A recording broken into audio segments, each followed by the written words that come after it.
We were at the in-laws to celebrate the housewarming of their eldest son's new home. On the table, there was a spread of feast. It was almost time for the meal. However, the mother-in-law headed to the kitchen and brought something back with her. She handed it to me. What is this? What I was handed was instant noodles. It's obvious, isn't it? It's instant noodles. Gina, please eat this. I was dumbfounded by the turn of events. What on earth was the mother-in-law talking about? Despite my confusion, she coolly continued. I wasn't informed that Gina would be coming. Unfortunately, this feast is. We only have enough for the family. Laughing heartily, the in-laws found the situation amusing. The eldest son's family also laughed as if they found it entertaining. Were they implying that I am not part of the family? I was so shocked that I could barely speak or stop trembling. Then, John, who was sitting next to me, stood up. Shall we go home? Hearing his words, I snapped back to reality and nodded. Yes. There was no point in staying at such a place any longer. Ignoring the smirking in-laws, we left their house. Little did anyone expect what unimaginable events were to follow. My name is Gina Hill, I am 43 years old. I live with my husband, John, and our daughter, Ashley. John works for a medical equipment manufacturer, and Ashley just started middle school this year. I work part-time stocking shelves at a supermarket. We are a completely ordinary family without anything unusual. Yet, I have my troubles. My relationship with the in-laws is not going well. Their home is just one train stop away from here. However, unless it's absolutely necessary, I wouldn't consider visiting. Naturally. After being treated so terribly, it's impossible to get along with them. Moreover, there are other people who cause me distress. John's brother, Sean, and his family. John has a twin brother. The elder is Sean, and the younger is John. Perhaps because he was born first. It seemed like Sean always had a step ahead of John in everything. As a result, the in-laws tended to favor Sean. Fortunately, John has a gentle nature and openly admits. My brother is more reliable than I am, not minding the favoritism shown by his parents. However, this distorted relationship continued even after both brothers got married, eventually affecting me and even our daughter, Ashley. This all started 14 years ago. I got married to my longtime classmate, John, who is very kind and gentle. When I learned that John had a twin, I imagined his brother must be a wonderful person too. But that was not the case. Nor could I have imagined that his parents were such terrible people. At the same time, Sean married his college classmate, Courtney, who came from a wealthy family that owned a construction company. The in-laws welcomed Courtney with open arms. Courtney loves flashy brand name items. And it seems her tastes match well with my enthusiastic in-laws. As for me, I come from an utterly ordinary middle-class family, with nothing particularly special about it. Of course, I never skipped a greeting, and from the first time we met, I tried to be polite and smile.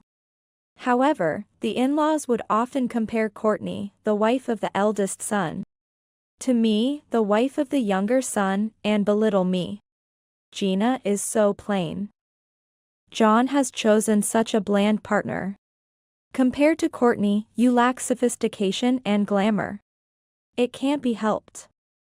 After all, John isn't very remarkable. So it's impossible for him to marry someone with any merits. This was the kind of baseless criticism they would calmly utter. Their favoritism towards the eldest son was deeply ingrained. John, being the younger son, and I, as his wife, were both treated as inferiors. It was infuriating, but by ignoring them, I somehow managed to endure it. A year later, Courtney and I gave birth to our daughters in the same year. Both were girls. My daughter is Ashley. Courtney named her daughter Katie. I was just happy that my daughter was born, but the in-laws were not pleased. They seemed to look for any excuse to criticize harshly. Compared to Courtney's child, Gina's daughter looks so puny. That's right. Katie looks charming. But Ashley has big nostrils and a strange face. Well, she must resemble Gina. Poor thing. I was furious. I could tolerate them speaking about me, but it was unacceptable for them to speak about Ashley. Mother, father, Ashley is still a baby. Please stop criticizing her appearance. Oh dear, it's just the truth. Gina, it's not good to be jealous of Courtney and her child. Huh? That's not it at all. Despite my quick response, they didn't take me seriously. The father-in-law tried to calm us down, saying, now. I thought he might mediate, but that was not the case. Gina, I understand why you're upset when you hear the truth. But, like John, you have to graciously accept your shortcomings. What are these people even saying? I was dumbfounded. John must have felt this way all along, always being compared to Sean. He had mentioned before. Mom and Dad love my brother a lot. But, I'm used to it, so it doesn't bother me. Most of the time, I was the one receiving the in-laws' sarcastic comments. So, John probably didn't know I was being degraded to this extent. I thought about telling him everything, but they are still his parents. I didn't want our relationship to become awkward. Instead of making a scene in anger, I decided to remain calm. I thought it best to minimize my interactions with the in-laws. Eventually, the children would grow up.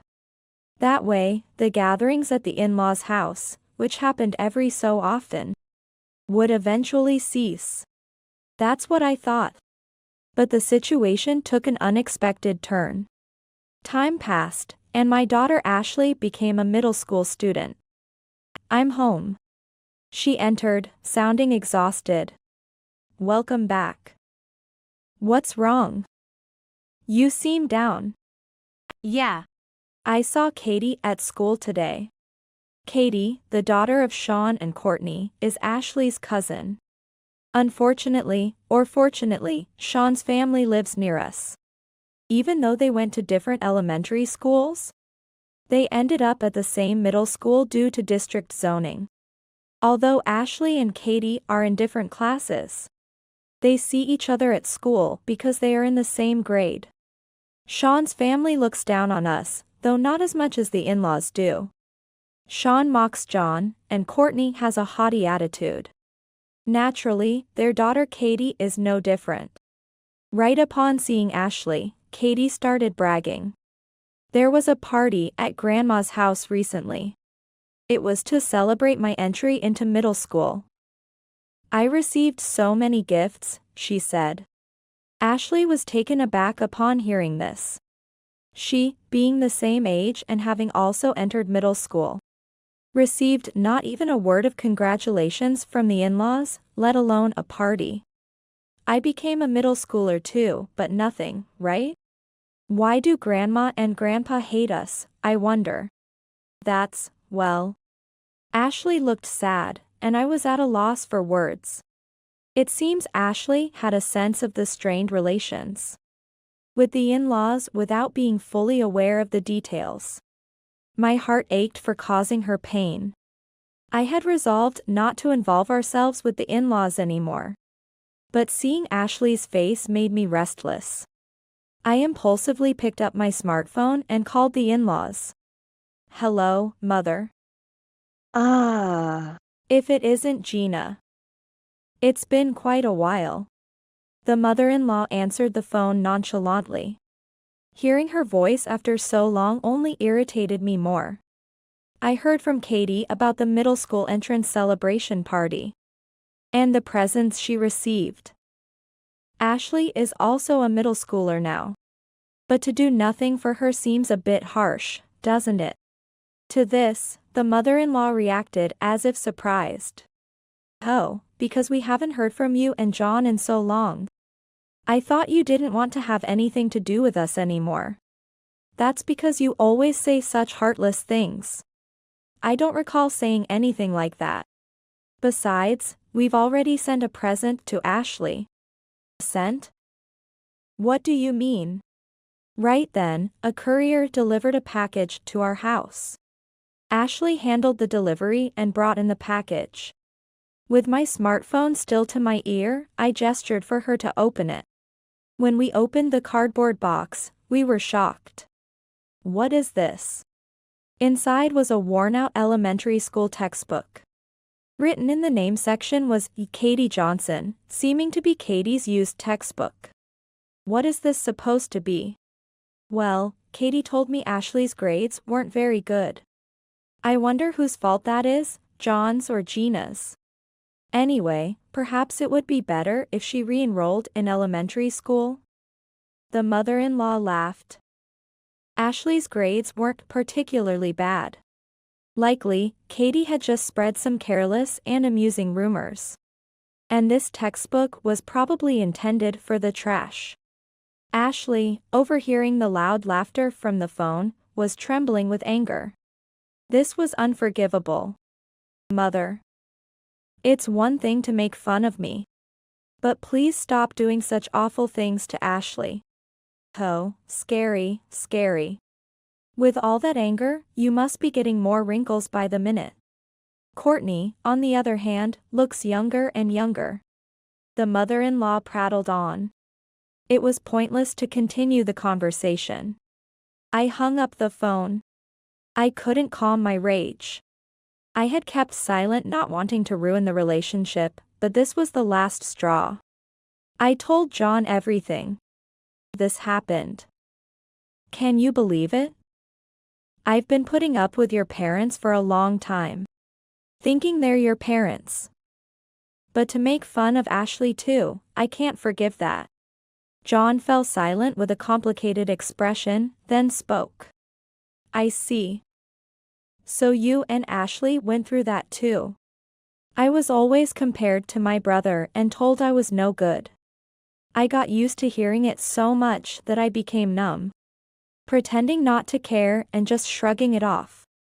But to say such things to you and Ashley, that's going too far. I'll talk to them clearly. I'm relieved that John understands. I felt a sense of relief. However, I was also worried that it might be futile for John to say anything now, after all. Unfortunately, my fears were confirmed. It's no use, we're just talking past each other. After several calls to his parents, John came back looking defeated. It seemed hopeless. Given their attitude, a few words from him were unlikely to change anything. There's no need to force ourselves to interact with my parents anymore. If there's anything needed, I'll handle it. John said this, so I gratefully decided to follow his advice. Now, we wouldn't have to deal with those people anymore. Or so I thought. Sometime later, we received news that the in-laws were building a new house to live in with Sean's family. Courtney's family owns a construction company, so they were apparently handling the construction. We had already built our home through a local, small contractor. It's a modest house, but we love it. Whatever house the in-laws decided to build didn't concern us. That's what I thought, without paying much mind to it. However, a few days later, while I was buying dinner ingredients at the supermarket, I ran into Courtney. Oh, isn't that Gina? Courtney. I thought it unfortunate to run into her. Sean's family lives not too far from us. Since our living areas overlap, I usually try to shop at stores further away. But today, the place I usually go to was closed, so I ended up at the nearby supermarket. And unfortunately, I encountered Courtney. It's been a while. We hardly see each other. Yes, it has. Do you know already? Our new house will be completed next month. We're throwing a housewarming party, and I'd really like you to come. But I'm not exactly liked by the in-laws. Courtney continued to approach me as I instinctively stepped back. What are you talking about? That's not true at all. The in-laws have some misunderstandings. I'll talk to them properly. Courtney kept talking. Besides, it's been lonely not seeing you, despite living so close. Katie has been saying the same. She wants to play with Ashley. It's a good opportunity to deepen our friendship. Well, Courtney didn't seem to care about my hesitation and forcefully continued the conversation. Insisting that we would be welcomed, I eventually gave in and nodded. That night, I told Ashley and John about the encounter. They were surprised, but John said, if Gina is going, I'll go too. Ashley also wanted to join, so the three of us decided to go to the housewarming party. The thought of meeting the in-laws was indeed daunting. However, since Courtney mentioned she would back us up, it seemed like an opportunity to clear up any misunderstandings. With that thought, we visited the in-laws' new home the following month. The first time we saw the in-laws and Sean's family's home, it was a grand duplex, the most noticeable in the neighborhood. Courtney welcomed us as we rang the bell. Welcome. With a broad smile, Courtney led us into the living room. Have a seat, have a seat. Mother, Gina, and her family have arrived. At Courtney's call, the in-laws emerged from a back room and looked surprised to see us. Oh, did Gina and her family come too? Yes, well. What's this now? We weren't informed. Huh? What does he mean by not being informed? Courtney said she would tell the in-laws. Watching my confusion, Courtney, Sean, and Katie were all smirking. A bad feeling swept over me. Maybe. Ignoring my complicated face, everyone started to get excited about the house. It was just a show-off session. The conversation mostly revolved around how much praise they received from the neighbors for certain design choices or how much they spent here and there, mostly trivial topics. Worse, they took the opportunity to belittle our house under the guise of praising their own. How can you relax in such a cramped house? She laughed, hee hee hee. John's attempt to admonish her was utterly ineffective. Courtney, who was supposed to back us up, completely ignored us, or rather, joined the in-laws in demeaning us. Unbelievable. It was too late when I realized we had been set up. Maybe it's time for dinner. She said this and glanced at the corner of the table where the feast was placed. The food cases, piled up in layers, obviously excited everyone. However, the mother-in-law stood up and headed to the back of the kitchen. She brought something back and handed it to me. What is this? It was instant noodles. You can see it, can't you? It's instant noodles. Gina, you eat this. Don't eat the food. I couldn't believe her words and thought I had misheard. I was stunned, blinking repeatedly. What are you talking about, Mom? There's plenty of food here. John raised his voice immediately. But, the mother-in-law continued with a cool face. I wasn't informed that Gina would be coming. Unfortunately, this feast is. We only have enough for the family. The in-laws laughed out loud. Courtney and the others also seemed amused. Courtney lured me to their house with lies, saying she would back us up. It was all intended to make fun of us from the beginning. Was I not considered family? I was so shocked that I couldn't speak and could only tremble. Then, John, who was sitting beside me, stood up. Shall we go home? Hearing his words, I snapped back to reality and nodded. Yes. There was no point in staying any longer. It was foolish of me to trust Courtney. It was clear she was on the in-laws' side, especially since they were going to live together. Regretfully, I stood up. John was already at the entrance, putting on his shoes. Ashley started checking the train times on her phone. Then, Sean came to the entrance and spoke to John. Geez, John is as simple-minded as ever. You just needed to smile and nod at Mom and Dad.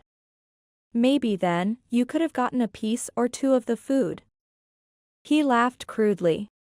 Brother, you're the worst. I'm disappointed in you. With a cold expression, John said those words and opened the front door. Glancing back, I saw Katie, hidden by Sean, sticking her tongue out at Ashley.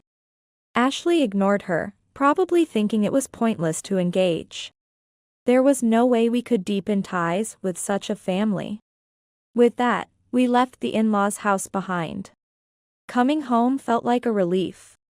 Despite all the derogatory comments about it being small, cramped, and cheap, our home was still the best. Are you okay, Ashley? I was concerned for Ashley. Yeah, I'm not bothered at all. I don't get hurt by what such low-level people say. Hearing Ashley speak so straightforwardly, I felt relieved. Oh. Suddenly, Ashley looked as if she realized something. What's wrong? I left my smartphone at their house, probably when I was checking the train times. What should I do? Is that so? Then I'll call and ask. The thought of speaking with those people again made me hesitate, but it couldn't be helped. Just as I was about to use my phone to make the call, the floor suddenly shook. An earthquake. Right after I muttered that, a massive jolt shook us all at once. Gina, Ashley, get under the table. Following John's shout, we hurriedly took cover under the table. The whole house was shaking. It felt like dishes would fall from the cupboards at any moment. Luckily, the earthquake stopped after a few minutes. Is everyone okay? Both nodded in response. Thankfully, it seemed only a few items had fallen from the shelves. We quickly turned on the TV, and every channel was reporting on the earthquake.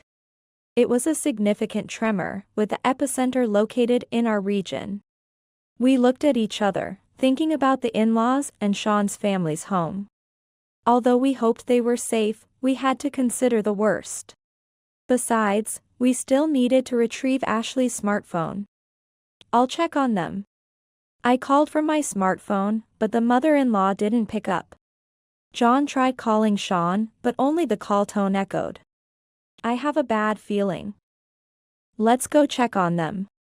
So, we boarded the train again, heading back to the in-laws' house. We didn't want to see those unpleasant people again. But we couldn't rest easy without knowing if they were safe. Upon arrival, we were greeted by a shocking scene. The house was completely demolished. The newly built two-story building was gone, replaced only by piles of concrete. Furniture was scattered everywhere, crushed and smashed. It was a disaster of the highest order. Searching for the in-laws and Sean's family, we found them standing dazed on the road in front of what used to be their house. They had somehow managed to escape outside. They seemed uninjured at first glance. But just as we felt relieved, the mother-in-law began to scream. Our house. Why did this happen? Wawa. She collapsed to her knees, and the father-in-law silently supported her. Damn it. We still have a mortgage to pay. Sean was frantically scratching his head. My expensive brand bags, my clothes. Courtney was in tears. Ashley looked on, completely dumbfounded. What on earth was happening? The earthquake was indeed significant. Yet, our house wasn't even cracked, let alone destroyed. It seemed all the houses in our area were safe as well. John. Your house must have collapsed from that quake, right? Noticing us, Sean approached to speak. No way. The only house that collapsed is yours. Why? Why did our new house collapse while yours is fine? Sean was on the verge of attacking John in his confusion.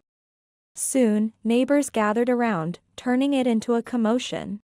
From what we heard, most houses were unaffected by the quake. Only very old houses seemed to have taken damage, with some people heading to evacuation centers. The evacuation center. Like in a school gym? I refused to sleep there with everyone. The mother-in-law started to make a scene. We have no choice, the house is gone. John muttered in disbelief, which only made the mother-in-law snap at him. That's right. Your house is fine, isn't it? Let us stay at your place. Huh? No way. John looked down on his mother with a chilly gaze. Exactly, mother.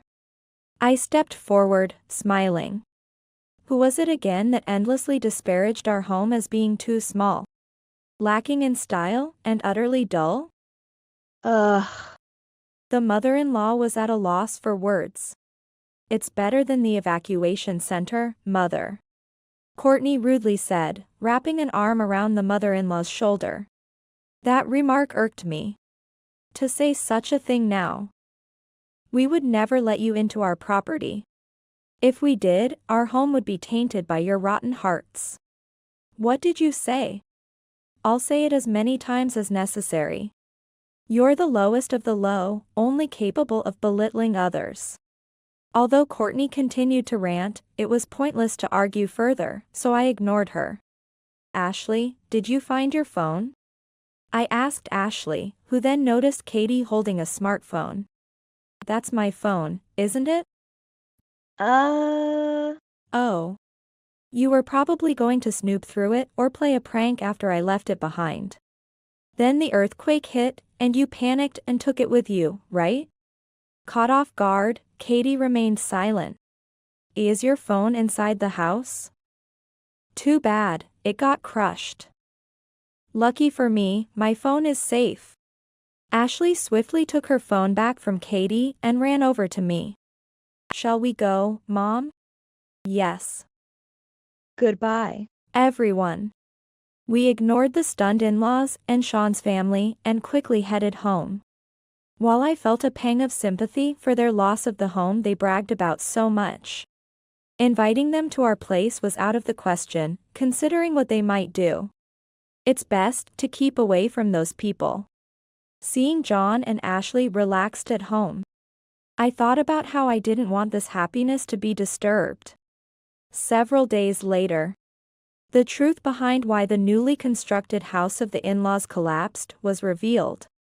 The construction was managed by Courtney's family's construction company. It turns out that cutting corners was a common practice within the company.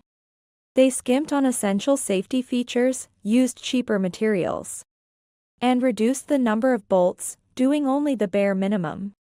Even the house of their own daughter was not an exception. And several other houses built by Courtney's family's company collapsed during the earthquake as well. By skimping on material and construction costs, they pocketed the difference, enriching themselves.